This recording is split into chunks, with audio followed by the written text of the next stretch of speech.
नमस्कार दोस्तों। जैसा कि आपको पता है कि हम लोग अभी क्षितिज भाग 2 कक्षा 10वीं की जो बोर्ड एग्ज़ाम में आने वाले प्रश्न हैं, उनमें गद्य और पद्य से जो प्रश्न पूछे जाते हैं, उनको हम पढ़ रहे हैं और हमने अभी तक 2 सेट को हल कर लिया है। उम्मीद है कि आपको अच्छे समझ में आया होगा। देखिए, एक बात ध्यान रखिएगा कि आप जो ये सेट हल कर रहे हैं, इससे आपको बोर्ड एग्ज़ाम में बहुत ही फ़ायदा मिलेगा इससे, ठीक है? आप इसको देखिए और देख कर के 2-3 बार देखिए और आप एक पैटर्न को जान पाएँगे कि सीबीएसई किस पैटर्न पे सवाल पूछती है, किस पैटर्न्स पे आपको उनको हल करना है और किस तरीके से आपको पूरे अंक इसमें अर्जित करने हैं, ठीक है? तो देखिए, हमने बात कर लिया था कि 8 नंबर क्वेश्चन, है ना? जो कि संबंधित किससे हैं कि गद्य पाठ जितने भी आपके क्षितिज भाग 2 में गद्य पाठ हैं, उनसे 4 प्रश्न दिए जाएँगे, 3 प्रश्नों को आपको हल करना है। शब्द सीमा होगी 25 से 30। इस बात को बिल्कुल रट लीजिए कि आपको ज़्यादा शब्दों का इस्तेमाल नहीं करना है। कोशिश करिए पॉइंट वाइज़ लिखिए और अपनी बात को बिल्कुल प्रिसाइज़ वे में कहिए, ठीक है? और हर एक प्रश्न के 2-2 अंक हैं, है ना? तो हमें शब्द सीमा पे ध्यान रखना है, समय पर ध्यान रखना है और पूरे पेपर को कंप्लीट करना है, ठीक है ना? और अभी ये जो दौर है, आपको पता है कि 17 तारीख से आपका एग्ज़ाम शुरू हो रहा है। आप बीच-बीच में थोड़ा-सा देखते रहिए हिंदी के, क्योंकि हिंदी आपको पता है थोड़ी सिंपल है बाकी सब्जेक्ट से, है ना? तो आप थोड़े-थोड़े वीडियो देख लीजिए, कुछ कॉन्सेप्ट क्लियर कर लीजिए। अभी भी आपको किसी चैप्टर में कोई दिक्कत हो तो आप बताइए, मैं इस पे वीडियो बना दूँगा, है ना? तो इसमें कोई दिक्कत होने वाली नहीं है, ठीक है? देखिए, एक कहानी, यह भी पाठ के आधार पर आज़ादी के आंदोलन के भीतर विद्यार्थियों की भूमिका के कोई दो पहलू स्पष्ट कीजिए। आपने देखा है कि एक कहानी अभिमन्यु भंडारी ने बहुत बेहतरीन तरीके से इसको लिखा हुआ है, ठीक है? पिता के बारे में लिखा, माँ के बारे में लिखा, है ना? और शीला अग्रवाल के बारे में लिखा, ठीक है? पूरी पूरी बात कही उन्होंने, किस तरीके से इन्होंने लेखिका के रास्ते पे गई, सब सारी बातें उन्होंने बताई हैं बहुत अच्छी तरीके से, ठीक है?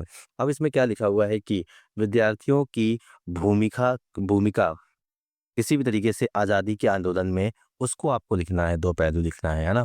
तो हड़ताल करवाना, उनके कहने पे बच्चियों का स्कूल से बाहर निकल कर के आ जाना, ये सारी चीज़ें, ठीक है? तो देखिए, इसके मैंने आंसर ये बगल में रख रखे हैं, आपको रेफ़रेंस के लिए, जो कि सीबीएसई ने खुद दिया हुआ है। तो देखिए क्या है, परीक्षार्थी पाठ के संदर्भ में विद्यार्थियों की भूमिका 2 पहलुओं का वर्णन करेंगे। क्या? छात्र-छात्राओं की आंदोलनकर्मी के रूप में सक्रिय भूमिका, ठीक है? आंदोलन कर सकते हैं वो, उनको छूट है। प्रभात फेरियाँ करना, हड़ताल करना, भाषणों आदि में सहभागिता करना, ये सिंपल सी बात है।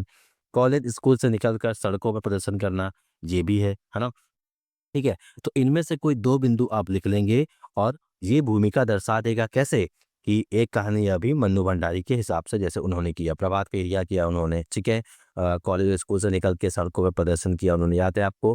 चौराहे पे प्रदर्शन किया तो डॉक्टर साहब ने वाहवाही की और उनके एक दकियानुस तो मित्र थे, उनके भंडारी जी के दोस्त, उन्होंने कहा कि देखिए भंडारी जी आपके अपनी नाक कटाने पे लगे हुए हैं, आपकी बेटी चौराहों पे इधर-उधर घूम रही, लड़कों के साथ घूम रही है, ठीक है? तो ये सारी बातें हमने पढ़ रखी हैं, है ना? तो दोनों बातें लिख दे दी आप। अगला देखिए, नेताजी का चश्मा पाठ के पात्र, पान वाले के व्यक्तित्व पर टिप्पणी करते हुए उसकी 2 विशेषताएँ लिखिए। अब पान वाला, ठीक है? अब 2 व्यक्तित्व के 2 पहलू उसके समझ में आते हैं। पहला तो ये कि वो खुशमिजाज है, ठीक है? हँसी-मज़ाक में चीज़ों को उड़ा देता है ना? ठीक है? लेकिन भावुक भी है। जब कैप्टन मर जाता है, उस केस में आपने देखा है कि वो आँसू पोंछता है ना? तो ये दोनों बातें आपको लिखनी हैं, ठीक है ना? दोनों व्यक्तित्व के पहलू आपको लिखने हैं। एक जिसे आप पसंद करते हो, दूसरे जिसे आप अवश्य बदलना चाहोगे, ठीक है? तो एक पसंद करने वाली बात है कि उसकी भावुकता, है ना? तो आपने जब चैप्टर बहुत अच्छे से पढ़ा हुआ है, तो बहुत अच्छे से लिख पाएँगे। दूसरा क्या कि देशभक्त का मज़ाक उड़ाना, है ना? तो जब देशभक्त का मज़ाक उड़ाता है, ये आप पसंद नहीं करोगे और उसकी भावुकता को आप पसंद करोगे।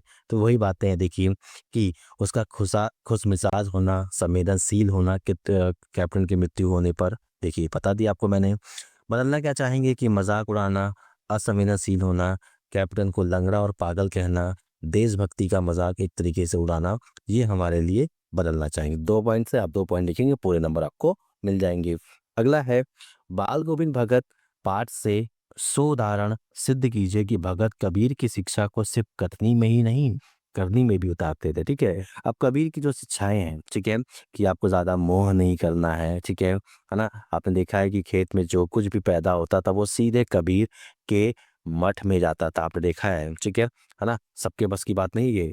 कबीर जैसे दो टूक बातें करते थे, बिल्कुल खरा बोल देते थे, वैसे ही यहाँ पे बाल गोविंद भगत भी बिल्कुल खरा बोलते थे, है ना।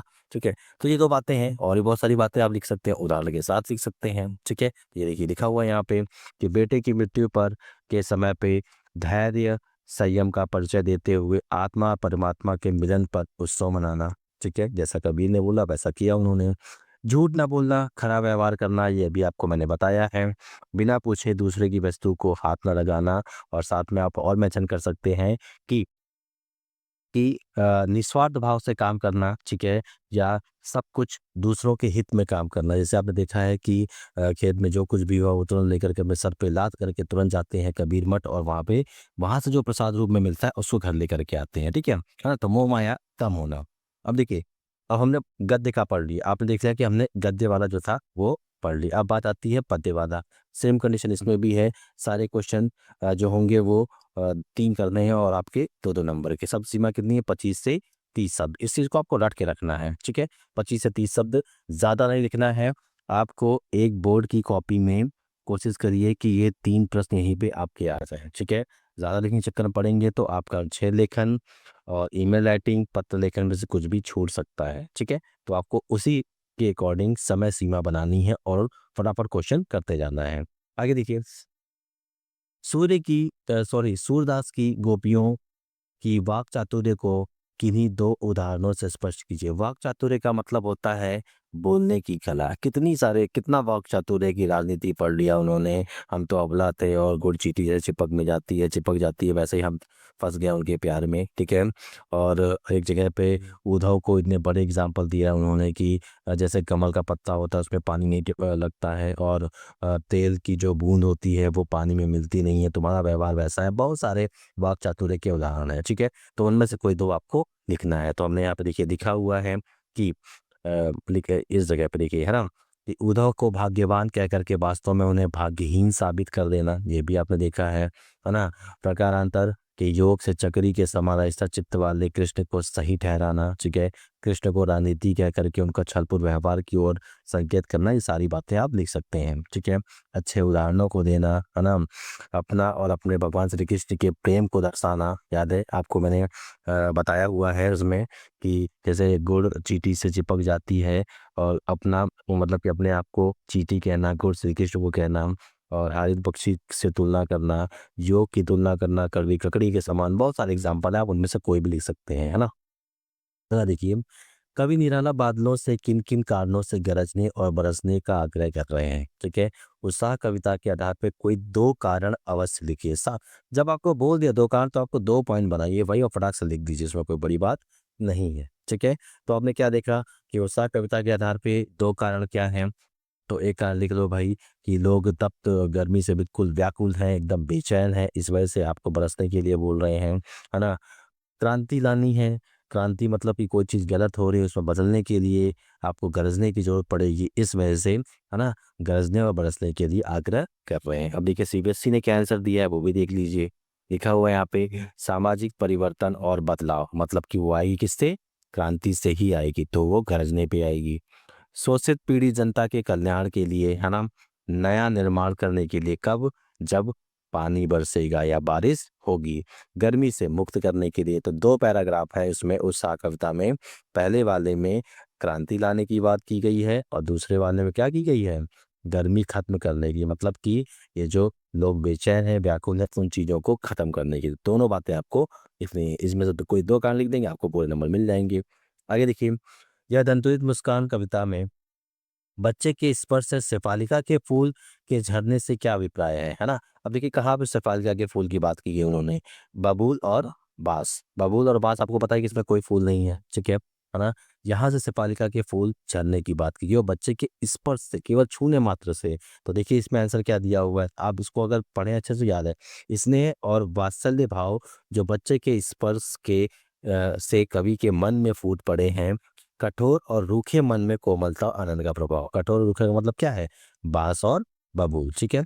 तो बांस और बबूल से शेफालिका के फूल गिर रहे हैं, मतलब कि यहाँ से कठोरता की प्रतीक होती है, और जहाँ से फूल आपको नहीं दिख रहा है वहां से आपको क्या मिल रहा है? एक कोमल चीज निकल करके सामने आ रही है। और कैसे आ रही है? बच्चे के स्नेह और वात्सल्य से, बच्चे के है ना उस स्पर्श से, उस टच से जिसमें क्या है, कोमलता का भाव है। ठीक है, तो ये कह करके आप इसको लिख सकते हैं। ठीक है, अगला देखिए, आत्मकथ्य कविता के कवि के जीवन का संबल क्या है? ये बहुत बड़ी बात है और इसको पढ़ते समय आपने ध्यान दिया होगा। संबल वो चीज होता है जो पथिक जब किसी रास्ते पे चलता है तो उसे जब उस चीज की जरूरत होती है तो वो उसका इस्तेमाल करके फिर वो आगे चलता जाता है। वह उसे बांटना क्यों नहीं चाहते हैं? तो आपने देखा है कि कवि ने आत्मकथ्य कविता में साफ साफ लिखा हुआ है कि मेरे जीवन का संबल वही स्वप्न है, वही सुखद स्वप्न है जिसको मैं संबल की तरह इस्तेमाल करते आया हूँ। और वो उनका निजी मामला है, उनकी प्राइवेसी का मैटर है, इस वजह से वो किसी और को बांटना नहीं चाहते हैं। तो अब देखिए आंसर क्या लिखा हुआ है ना। देखिए एक बात ध्यान रखिएगा कि आपको बिल्कुल एग्जैक्ट आंसर वैसे वाले नहीं लिखने होते। आप समझेंगे कि हम जो भी आंसर देख रहे हैं उससे मिलता जुलता अगर होगा तो आपको सीबीएसई नंबर देती है, बिल्कुल अलग नहीं होना चाहिए। देखिए क्या है, वही बातें कि संबल प्रेम के सुखद दिनों की स्मृतियां, वो जो स्वप्न उन्होंने देखा था, वो स्वप्न देख करके जाग गए थे, है ना। वो स्वप्न जो उनको नहीं मिला फिर भी उसके लिए वो प्रयासरत थे, नहीं मिला। उन्हीं प्रेम की सुखद स्मृतियों को वो अपने मन में संबल बना करके रखते हैं। ना बांटने का कारण क्या है कि वो सुखद निजी स्मृतियों को सार्वजनिक करने की इच्छा नहीं है। प्राइवेसी मैटर्स करता है, प्राइवेसी बहुत ही इंपॉर्टेंट है, इस वजह से वो किसी और को बांटना नहीं चाहते हैं। ठीक है, तो ये दोनों बातें आपको लिखनी है। इस तरीके से सेट नंबर 3 आपका सीबीएसई का 2025 का पूरा होता है ना। वीडियो के साथ बने रहिए और इसी तरीके से हम आपके बोर्ड तक बहुत सारी वीडियोस लेकर के आएंगे और उम्मीद है कि आपके बोर्ड में अच्छे नंबर आएंगे। ठीक है, पढ़ते रहिए, बहुत ही इंपॉर्टेंट है पढ़ना किसी भी सब्जेक्ट में। अभी आप कोई नई चीज़ मत उठाइए, बार बार चीज़ों का रिवीजन करिए और कोशिश करिए कि जो पढ़ लिया है उसमें और ज़्यादा मजबूती से उसको उसमें पकड़ बनानी है, ताकि पेपर के समय पे वो भूल ना जाए और आप उसको लिख पाए। ठीक है, धन्यवाद।